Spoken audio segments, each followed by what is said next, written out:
जब से भतार दिल्ली भागल बा, जब से भतार दिल्ली भागल बा, देवरे ई ढोढ़ी पागल बा, देवरे ई ढोढ़ी पागल बा।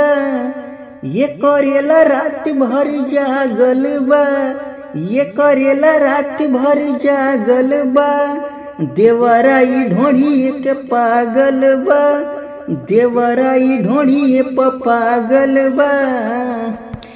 करता मन मानी सधावता जवानी, न बतिया हमार मानता, भतार के खजाना उड़ावता रोजाना, दरदिया नहीं हमर जानता। रोज फोरता फूलवना माई रे माई,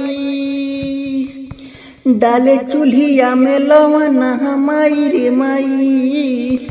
खाएला तैयार हमर गागल बा, खाएला तैयार हमर गागल बा, देवरा ई ढोढ़ी पागल बा, देवरा ई ढोढ़ी पागल बा। बुझे ना हमर मजबूरी, ना बनावे हमसे दूरी, ई गलिया हमर काटता। चोली के देला नापी, जो बन देला चापी, दर्द से दहिया फटता। कैले जियले बा हमर माई रे माई, कैले जियले जहर हमर माई रे माई।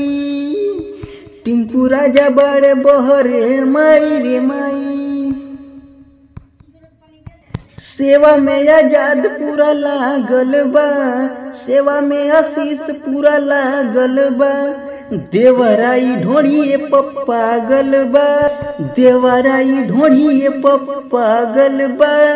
रात भर यही लाई जागल बा, रात भर यही लाई जागल बा, देवरा ई ढोढ़ी पागल बा, देवरा ई ढोढ़ी पागल बा। ये बाबूजी सिखा दा।